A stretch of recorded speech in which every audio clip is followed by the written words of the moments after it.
주님을 축복합니다. 따라하시기 바랍니다. 당신은 고배입니다.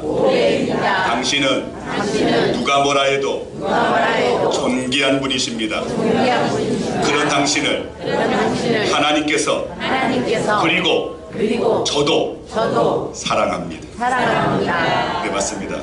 오늘 저와 여러분 모두가 고배라고 존귀하고 심히 사랑받을 만한 존재들이라는 사실 여러분 기억하시길 바랍니다. 이런 말이 있습니다. 인생은 러너가 아니라 허들러이다. 자, 인생은 평지를 달려가는 달리기 경주가 아니라 성공의 그 인생을 향하여서 나아가지만 그러나 결코 그 성공까지 이루는 것이 결코 만만치 않은 여러 가지 인생의 장애물을 만날 수밖에 없는, 그래서 이 장애물을 넘어야 되는 허들 경기와 같다라는 것입니다. 여러분, 승리의 인생, 성공의 인생은 아무런 장애물이 없는 인생이 아닙니다. 여러 가지 장애물이 있지만 그 장애물을 하나하나 넘어가고 극복하는 인생이 바로 성공하는, 그리고 승리하는 인생입니다. 반면에 실패의 인생은 그 장애물 앞에 막혀서 굴복하거나 절망하거나 포기하는 인생이 바로 실패하는 인생입니다. 오늘 본문을 보면 출애굽한 이스라엘 백성들에게 장애물이 나타났습니다. 장애물 치고는 아주 크다고 할 수가 있습니다. 앞에는 홍해바다요, 뒤에는 애굽 군대가 쫓아오고 있습니다. 너무나 이 장애물 가운데서도 어찌 보면 초대형 장애물이라고 할 수가 있습니다. 이 상황 가운데서 이스라엘 백성들이 벌벌 떱니다. 두려워합니다. 이 애굽의 압제에서 해방되어서 이제는 좀 살만하겠구나, 기도와 소망을 가지고 나아가는데 지금 이 문제 앞에서 그들은 이 모든 것이 착각이었나라고 생각했을 겁니다. 애굽에서 억력결에 탈출했지만 출애굽했는데 그런데 보니까 광야였습니다. 하나님이 약속하신 축복의 땅 가나안을 향하여 갈 뿐 그들이 통과해야 할 여정은 여전히 광야였습니다. 여러분, 우리도 마찬가지입니다. 예수를 믿고 하나님의 백성이 되었지만 하나님 나라, 하나님의 영광을 위해 우리가 나아가고는 있지만 여전히 우리의 삶의 모습은 광야와 같은 세상에 살고 있습니다. 맞습니다. 저와 여러분은 천국에 당도하기까지 이런저런 장애물을 통과해야 되고 또 만날 수밖에 없습니다. 그러나 중요한 것은 아무리 어려운 장애물이라 할지라도 하나님의 은혜와 하나님의 능력이 함께한다면 충분히 그 모든 장애물을 극복할 수 있다는 것입니다. 아멘. 어쩌면 이스라엘 백성들에게 처음부터 이런 사실을 하나님께서 알게 하시려고 출애굽한 지 얼마 되지 않아서 이런 초대형 장애물을 만나게 하셨는지 모릅니다. 봐라, 아무리 장애물이 크더라도 내가 너희와 함께한다. 내가 너희와 함께하면 너희 앞에 그 무수한 장애물이 나타난다 할지라도, 그 어떠한 큰 장애물이 너희 앞을 가로막고 있는다 할지라도 두려워 말고 나만 의지해라. 그러면 그까이 거 아무것도 아니다. 따라하시길 바랍니다. 그까이 거 아무것도 아니다. 여러분, 문제 앞에 하나님이 나와 함께 하시는데 이 문제, 이 까이 거 아무것도 아니야. 여러분, 믿음으로 담대하게 선포하시길 바랍니다. 아멘. 자꾸만 문제 앞에 움츠러들고 인생의 장애물 앞에 아이고 죽겠네 하지 말고, 저희들은 말씀드렸습니다. 우리 죽겠나라고 하지 말고 죽게 있네. 저와 여러분의 인생은, 그리고 우리의 모든 앞길, 우리의 삶에 경험하는 모든 것들 사실은 주님의 손에 달려 있습니다. 아멘. 죽게 있네. 이것을 믿음으로 우리는 고백할 수 있어야 한다는 것입니다. 오늘 본문을 보면 이스라엘 백성들은 진퇴양난의 그런 위기를 맞이했습니다. 앞에는 홍해고 뒤에는 애굽 군대고, 그때 이스라엘 백성들의 반응이 어땠는가 한번 말씀 보겠습니다. 오늘 본문 10절 11절 말씀 같이 읽습니다. 바로가 가까이 올 때에 이스라엘 자손이 눈을 들어 본즉 애굽 사람들이 자기들 뒤에 이른지라 이스라엘 자손이 심히 두려워하여 여호와께 부르짖고 그들이 또 모세에게 이르되 애굽에 매장지가 없어서 당신이 우리를 이끌어내어 이 광야에서 죽게 하느냐? 어찌하여 당신이 우리를 애굽에서 이끌어내어 우리에게 이같이 하느냐? 자, 백성들은 두려워서 소리를 지릅니다. 오늘 말씀의 이 10절 말씀에 여호와께 부르짖었다라는 것은 정상적인 기도를 의미하는 것이 사실은 아닙니다. 두려워서 소리를 질렀다라는 것입니다. 그리고 모세를 향해서 원망하고 불평을 늘어놓습니다. 애굽에 매장지가 없어서 광야까지 이렇게 이끌어내서 우리로 하여금 죽게 하느냐라고 그렇게 모세에게 다설을 하고 모세를 통해서 이끄신 하나님을 탓하는 것입니다. 자, 이런 것으로 봤을 때 여호와께 부르짖었다라는 것은 기도라고 우리가 볼 수가 없습니다. 정상적인 기도의 모습이 아니라 두려워서 소리 질렀고 원망하며 오늘 그렇게 탓을 한 것입니다. 그러나 이러한 이스라엘 백성들에게 하나님은 끝까지 함께해 주셨습니다. 우리가 잘 알다시피 이후 그들은 당당하게 홍해를 건넜습니다. 여기서 우리가 살펴보고자 하는 것은 그 과정에서 그들이 어떤 방법을 썼느냐라는 겁니다. 물론 하나님께서 말씀하신 방법입니다.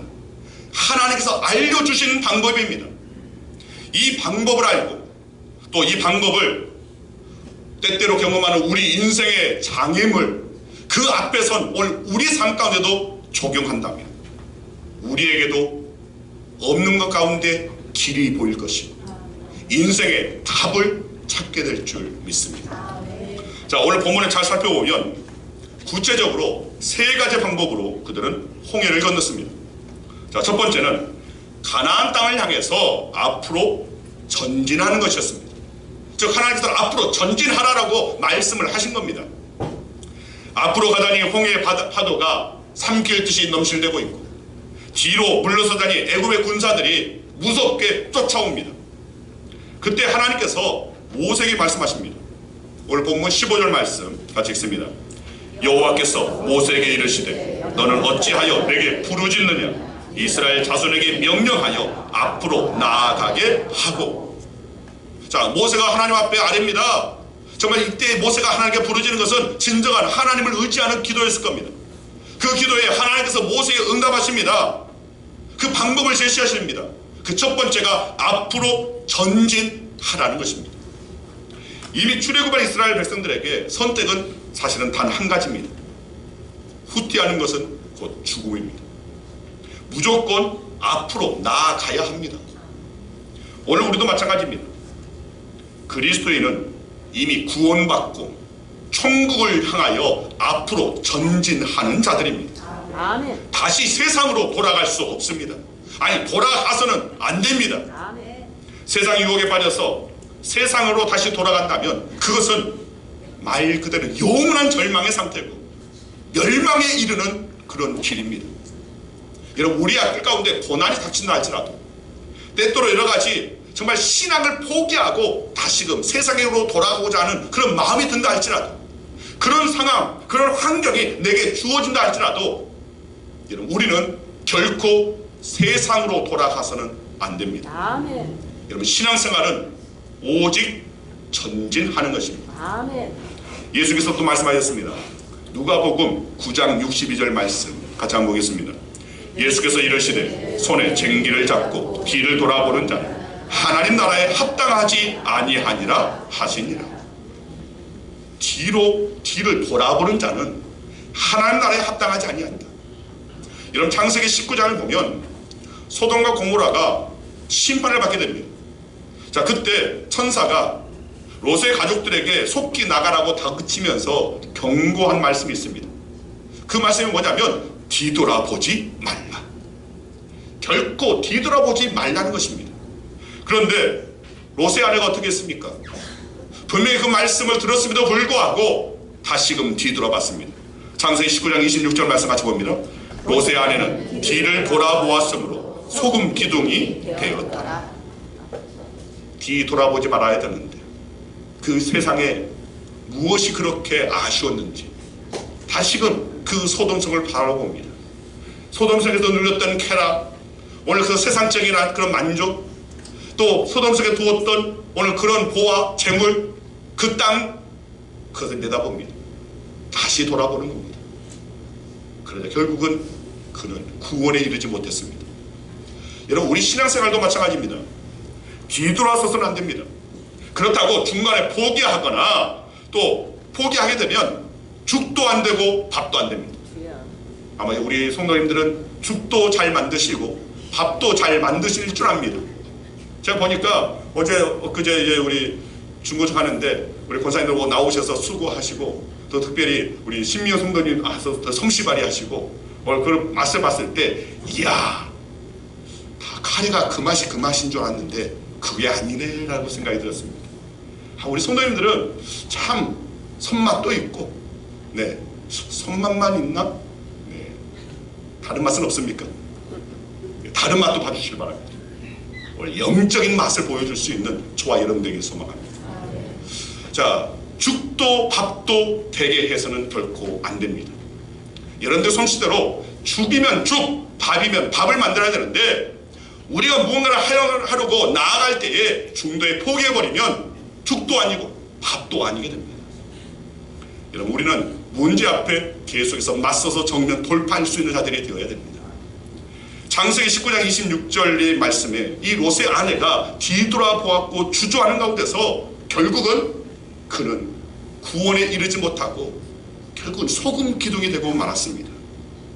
여러분, 우리가 고난을 포기하지 말고, 고난의 것을 피하지 말고 반드시 우리가 앞으로 나아갈 때, 그리고 하나님을 바라보면서 믿음 가지고 나아갈 때에 바로 그때 하나님께서는 우리를 도와주신다는 겁니다. 아멘. 오늘 본문을 보면 하나님의 도우시는 손길이 나타납니다. 자, 19절 20절 말씀 같이 읽습니다. 이스라엘 진 앞에 가던 하나님의 사자가 그들의 뒤로 옮겨가며 구름 기둥도 앞으로 그 뒤로 옮겨 애굽진과 이스라엘 진 사이에 이르러 서니 저쪽에는 구름과 흑암이 있고 이쪽에는 밤이 밝음으로 밤새도록 저쪽이 이쪽에 가까이 못하였더라. 자, 여기 보면 하나님의 사자라고 나옵니다. 즉 천사입니다. 천사가 이스라엘 앞에서 인도하고 있었는데 갑자기 이스라엘의 그 진영의 뒤쪽으로 그 자리를 옮깁니다. 자, 그러자 낮에 이스라엘 백성들을 인도했던 구름 기둥도 함께 뒤로 나아가게 됩니다. 그 결과가 뒤따르던 애굽 군대가 그 구름과 흑암 속에서 갈 길을 몰라 헤매게 된다는 겁니다. 그리고 이스라엘 쪽은 밤을 밝혀주는 불기둥으로 인해서 환하게 밝은 길로 나아가서 결국 밤새도록 뒤에 따르는 애굽이 이스라엘의 그 뒤를 쫓지 못했다라는 그런 말씀입니다. 자, 이 말씀은 바로 하나님의 그 도우시는 손길이 있었다는 겁니다. 앞으로 전진하였을 때 하나님께서는 또 하나님을 의지하면서 나아갔을 때 하나님의 그 도움의 손길을 우리는 받을 수 있는 것입니다. 아멘. 이사야 52장 12절 말씀 같이 한번 봅니다.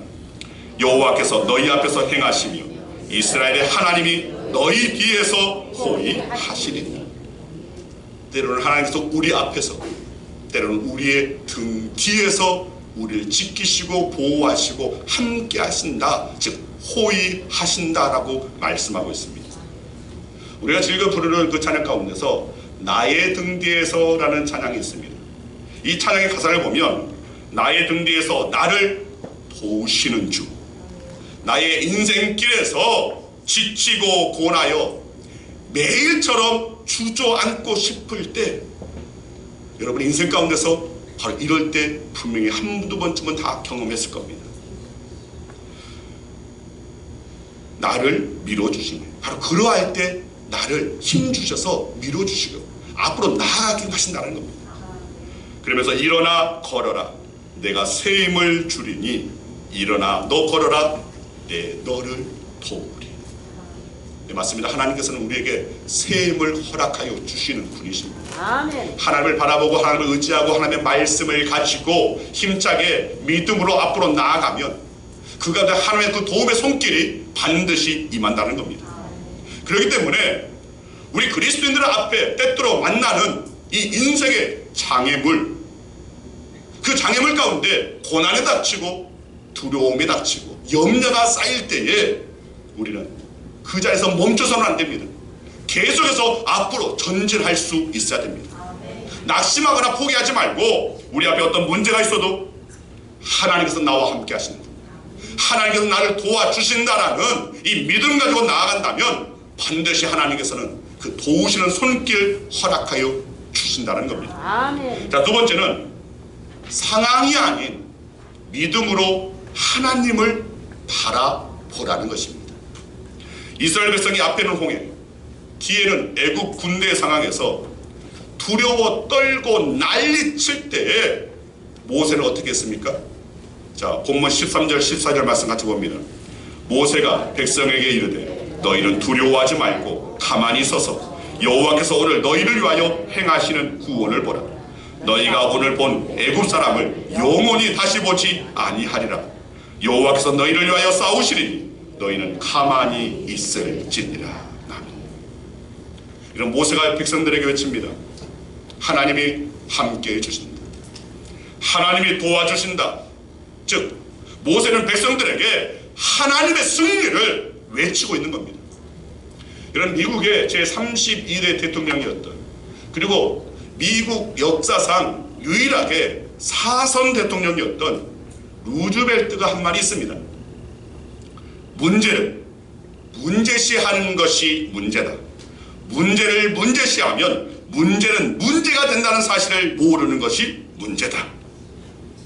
어렵지 않습니까? 저는 이 말 다 듣고 이게 무슨 소리야? 근데 이 말을, 이 문장을 곱씹어보고 또 곱씹어보니까 한마디로 문제를 문제로만 보지 말라는 것입니다. 그런데 우리는 너무나 우리 인생 앞에 여러 가지 문제들, 이게 문제구나 라고 그 문제를 대피짓고 문제를 묵상하고 그 문제 앞에 주저하고 문제 앞에 두려워 떨고 움츠러듭니다. 그런데 이 루즈벨트는 정말 믿음 가운데서, 신앙 가운데서 섰던 이 루즈벨트, 그는 소아마비였습니다. 그럼에도 불구하고 2차 세계대전 가운데서 정말 이 미국이 승리할 수 있게끔 오늘 그를 이끌었던 대통령이 또한 이 루즈벨트 대통령입니다. 자, 이 루즈벨트는 신앙을 적용하여서 나아가는 겁니다. 문제가 문제가 아니다. 문제는 그것을 문제라고 인식하는 것이 바로 심각한 문제다. 거기에 대해서 우리가 문제에 대해서 두려워하지 말고 그 이어지는 루즈벨트의 그 신앙의 그 고백을 살펴보면 하나님은 나와 함께 하신다, 하나님은 나를 붙들고 계신다, 성령이 언제나 나와 함께 하신다. 아멘. 이 믿음 가지고 나아가면 문제는 더 이상 문제가 되지 않는다는 겁니다. 아멘.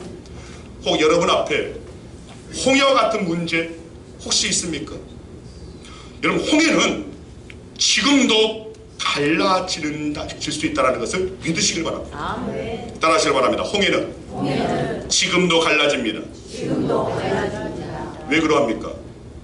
홍해를 가르시는 하나님께서 여전히 살아계신 하나님이시기 때문에 그렇습니다. 아멘. 이 세상 만물을 주관하시는 분이 하나님이시기 때문에 그렇습니다. 아멘.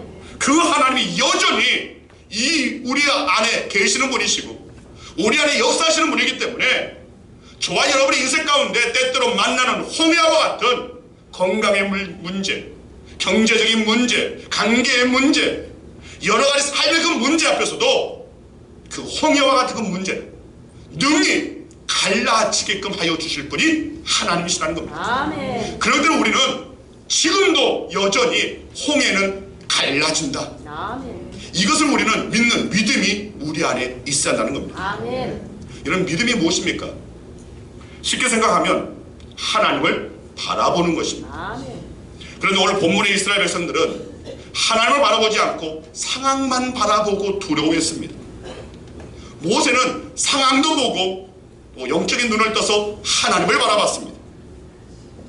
여러분, 이렇게 우리가 우리 안에 믿음이 발동되어야 되는데 현실의 상황, 나를 괴롭히고 있는, 나를 두렵게 하는, 나를 염려케 하는 이 문제만을 바라보게 되면 우리 안의 믿음은 전혀 발동하지를 않습니다.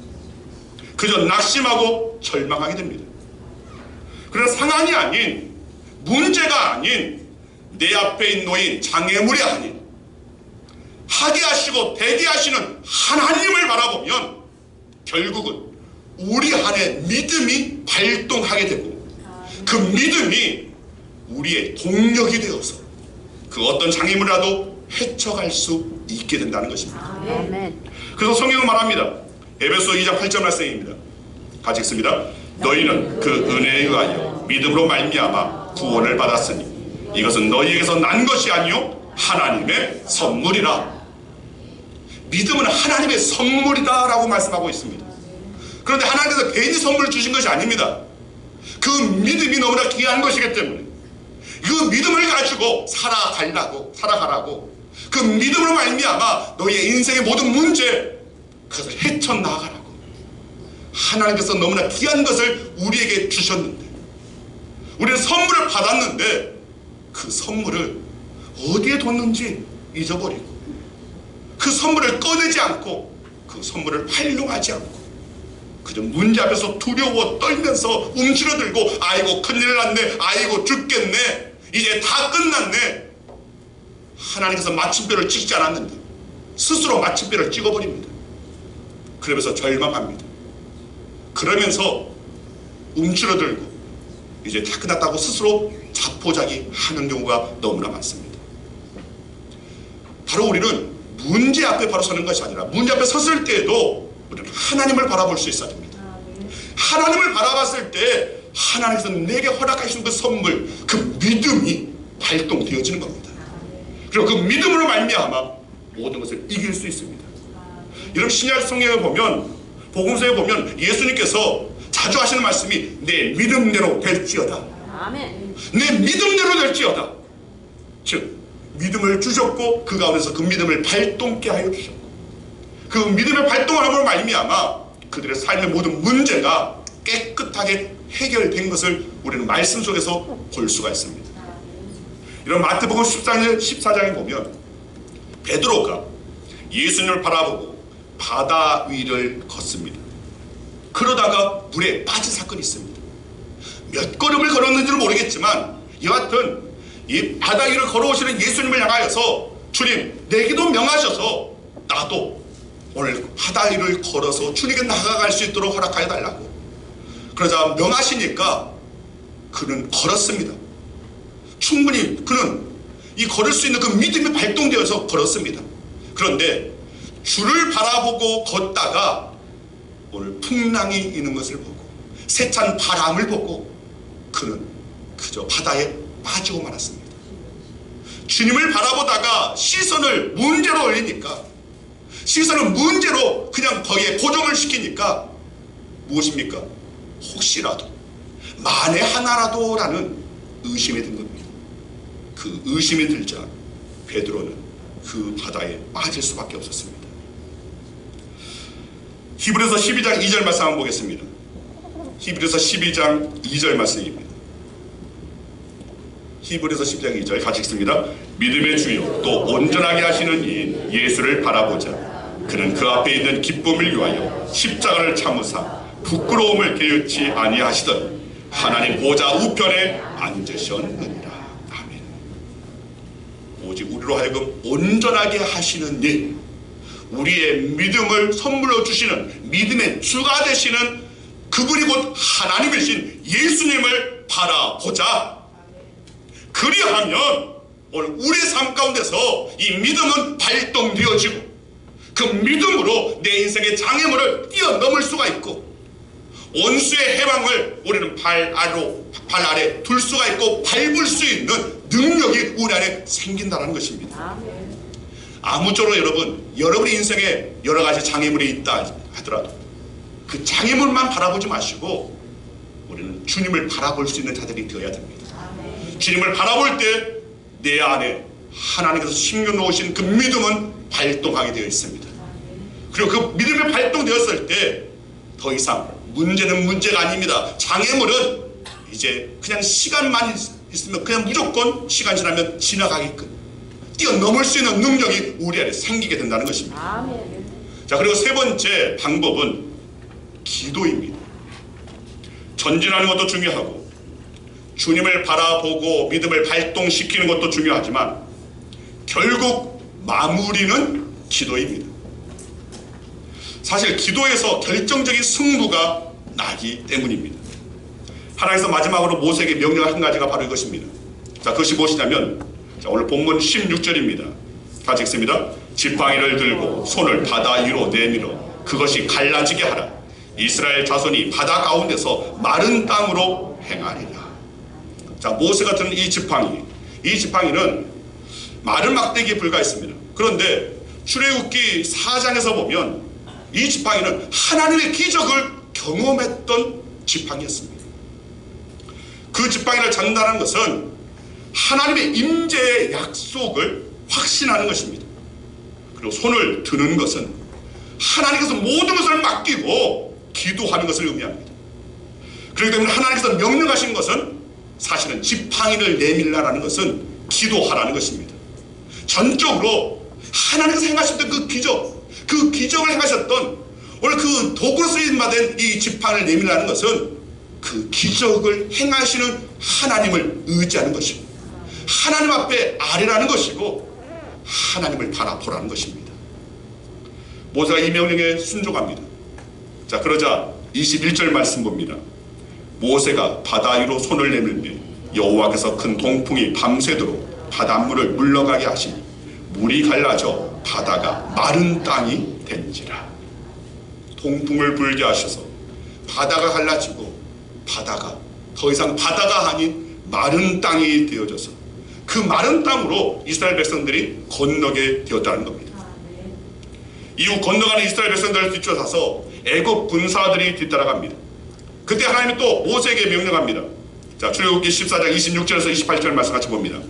여호와께서 모세에게 이르시되 내 손을 바다 위로 내밀어 물이 애굽 사람들과 그들의 병거들과 마병들 위에 다시 흐르게 하라 하시니 모세가 곧 손을 바다 위로 내밀며 새벽이 되어 바다의 힘이 회복된지라. 애굽 사람들이 물을 거슬러 도망하나 여호와께서 애굽 사람들을 바다 가운데 엎으시니 물이 다시 흘러 병거들과 기병들을 덮되 그들의 뒤를 따라 바다에 들어간 바로의 군대를 다 덮으니 하나도 남지 아니하였더라. 아멘. 다시 지팡이를 내밀자. 다시 하나님의 명령에 그 순종하면서 하나님 앞에 아뢰자. 이 홍해의 바다가 다시금 합쳐져서 뒤따르던 모든 애굽의 병거와 군사들이 수장되는 겁니다.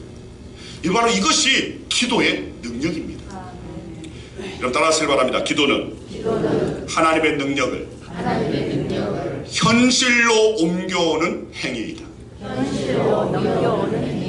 네, 맞습니다. 하나님의 능력이 하나님의 능력으로만 있어서는 안 됩니다. 하나님의 능력이 내 삶의 현실로 보여지고 경험되어지고 체험되어지는 것이 중요하다는 겁니다.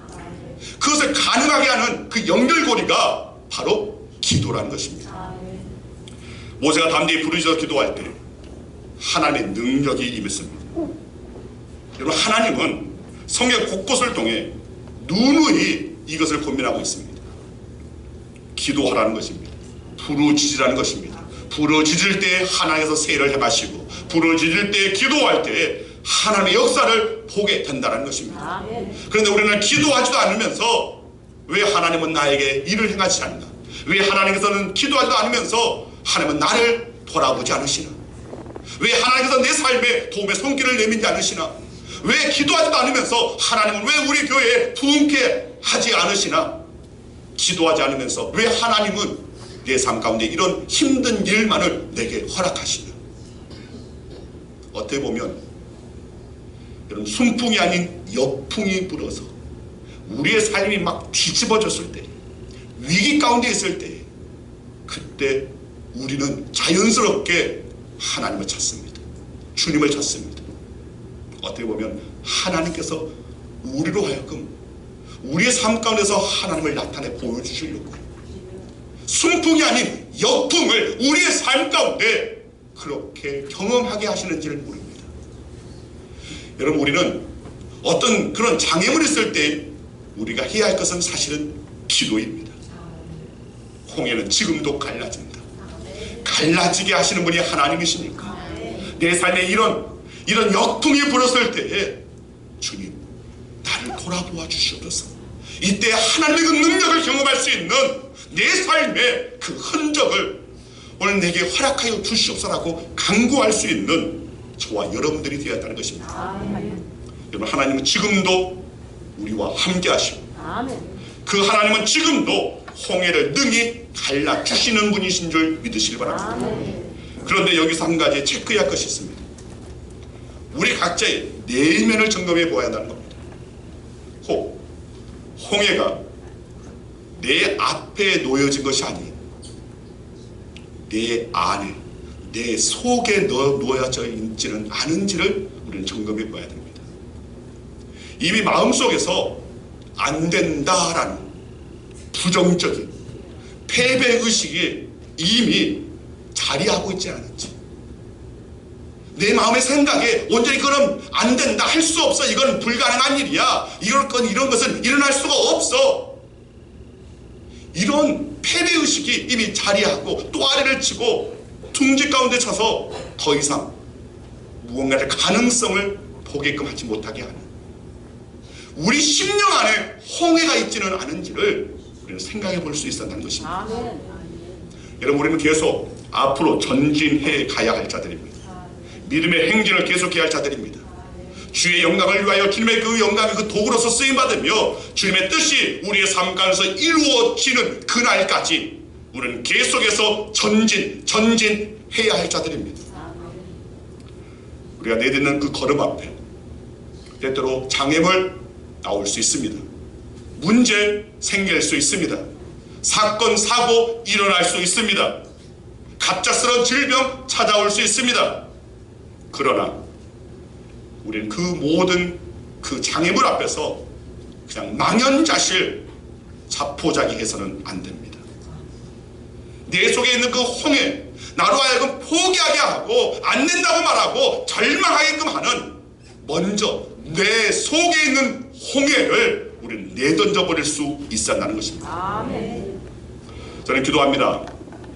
우리 양원교회 제2의 홍해의 기적을 행하여 주시옵소서. 하나님은 지금도 역사하시는 분이시기 때문에 지금 오늘 우리의 삶 가운데도 홍해를 능히 갈라주실 분이 바로 하나님이시라는 것을 믿고 우리는 하나님 앞에 간구할 수 있어야 됩니다. 여러분, 하박국 3장 2절 말씀 보면 여호와여 주는 주의 일을 이 수년 내에 부응하게 하옵소서, 이 수년 내에 나타내시옵소서, 그렇게 간구합니다. 여기서 이 부흥은 많은 사람들이 잘못 이해해서 그냥 교회 안에 양적 성장으로만, 수적 성장으로만 생각하고 부흥을 외칩니다. 그런데 부흥의 언어적인 의미는 다시 산다, 다시 일어선다, 다시 행한다라는 의미입니다. 저는 진정한 부흥이 먼저 우리 안에 죽어져 있는 믿음, 잠자고 있는 그 믿음, 이 믿음이 깨어나고 그 믿음이 발동하여서 그 믿음으로 말미암아 움직일 수 있는 저와 여러분에게 소망합니다. 여러분, 이 부흥 한자도 마찬가지입니다. 다시 부자에 일어날 흥자입니다. 다시 일어나는 것, 다시 우리 양원교회가 일어나고 오늘 다시금 우리 성도님들의 가정이 일어나고 사그러져 가고 있는 이 군산이 다시금 진정한 부흥, 다시 일어나는 역사, 이 나라 이 민족에 다시금 하나님께서 행하여 주시는 부흥의 역사가 나타나기를 저와 여러분들은 계속해서 기도할 수 있는 자들이 되어야 됩니다. 기도를 통해서 하나님께서는 일하십니다.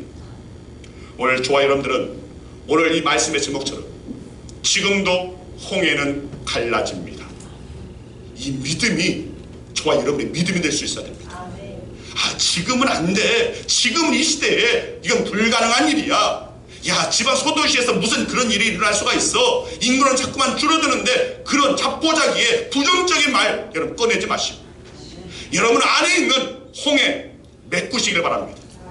말씀으로 메꾸시고 믿음으로 메꾸셔서 잠자고 있는 그 믿음이 발동되어져서 진정 다시금 오늘 우리의 삶 가운데 행하여 주시는 하나님의 역사를 기대하고 소망하며 하나님의 기적의 주인공이 될 수 있는 10년의 축복, 10년의 부흥이 앞당겨지는 저와 여러분들의 삶이 되어지기를 간절히 주의 이름으로 축원드립니다. 아멘.